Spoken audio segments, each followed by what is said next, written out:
friends, good to see you all. Those who are on the Zoom live and those who will see this later, my pleasure to join you today. We are so honored to have you on the show, Mark. Thank you so much for joining us. Well, it is my pleasure. Excuse me. I was in 82 just over a year ago, and the memories I have still linger. And it's always a joy to talk with you, to share with you. And I'm really thrilled to be a part of your program today. My pleasure. Thank you. Thank you so much, Mark. So we had asked people to send in questions to ask you, and we got roughly 72 questions to put at Well, I am at your disposal. I'm at your service. So we have picked the top 10 questions to ask you, and we will be asking you those questions. And if we have some time, we'll go to 15, but let's see. So, certainly. So before we start, we would like to know, we know the legend, we know the champion, but we would like to know the man. Who is Mark Brown? Mark Brown, the man. Mark Brown, the man, in a few words, is husband, father, brother, and just, a regular human being. I know it's interesting that so many people I meet who are aware of my accomplishment in Toastmasters don't often think of me as in those terms. But I'll just share this quick anecdote. Yesterday, I had spoken in Tennessee.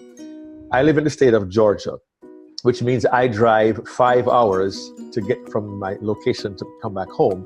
I got home around 5 p.m., knowing that at 6:30, my wife and I were hosting some of the people here for dinner, which we do every Thursday.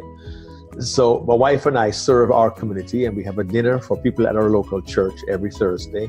We talk, we laugh, we have fun. And when they leave, it is my duty to vacuum the floor, take out the trash, and make sure the room is the dining room is all set up. So in many, many ways, I am just a regular guy with a lovely, beautiful wife. I'm a father to 3, and I live my life in a very, very normal way that people don't always see. And, I'm the middle child of 3 in a family of 5. My parents have since both passed on. But I was raised in an environment where you respect people, respect property, love your family, and do all you can to build a good community. And that's at the very, very high level. That's who I am, a regular guy who has to pay his bills, wash his car, take out his trash, cut his grass, and be a good husband to his wife and a good dad to his kids.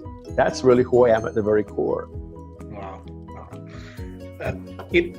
The more simpler you get, I think the more inspiring you get too, Mark. And I think you are Mark of somebody who's really, really inspiring. So thank you for letting us know the Mark Brown. But the first question has to definitely be about your world championship, Mark. Okay. You spoke about second chances. Yes. When was the last time somebody gave you a second chance?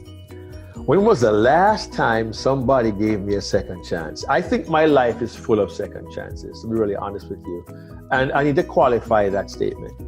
I'm not sure everyone who is a Toastmaster is aware that my Toastmasters journey really began with second chances. In that, when I entered my first Toastmasters contest in 1994, 25 years ago, it seems so long ago, I had no idea what I was going to be doing. I didn't know, I hadn't planned to be in the contest. I entered by accident as a late replacement. I was a very green speaker with only 6 speeches under my belt. I happened to win my club contest, and I went to my area contest and I placed second at my area. But I was told I would still compete at the division level because of the little known rule in the Toastmasters contest that says in an area with 4 or fewer clubs, the district has the option to allow first and second place winners to advance. So I got to compete at my division level on a second chance as a second place contestant. And that took me all the way to the 1994 World Championships, which I did not win, I did not place. But I went back in 95 to compete again. And again, little known fact, I was second at my club contest in 1995. But because the rule says an area with 4 or fewer clubs, a club can send first and second place winners to the area level, I got a second chance at the contest when many people do not. I won that area contest, And 5 months later, I was a 1995 world champion of public speaking. That was for me a second chance. If I go backwards to 1993, I had suffered a medical concern. I had blood clots in my lungs, which was the good news. The bad news was there was one massive clot inside my heart, and I should not still be alive. My being here right now is testament and evidence to my second chance at life. And that second chance at life renewed my desire to be a better human being, to develop my communication skills, and that led me to become more involved in Toastmasters. That led to a world championship, which has literally transformed my life. So my existence is in itself a second chance. My success at Toastmasters is a second chance. My marriage to my wife, that relationship, is also a second chance, because I'm going to reveal the real Mark Brown to you.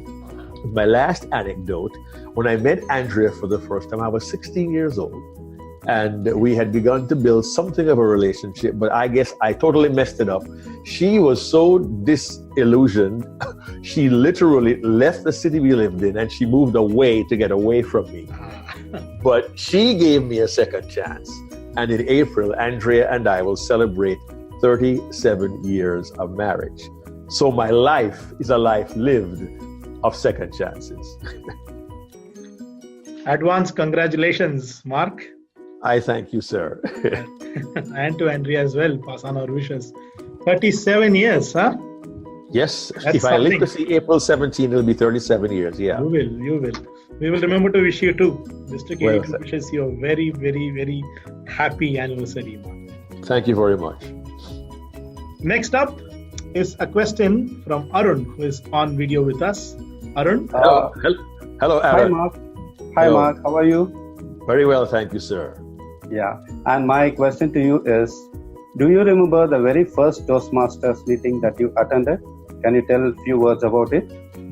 My first Toastmasters meeting, I went to work at Reader's Digest on December 7th, 1992. And a friend of mine who worked there told me to attend a Toastmasters meeting that they were having.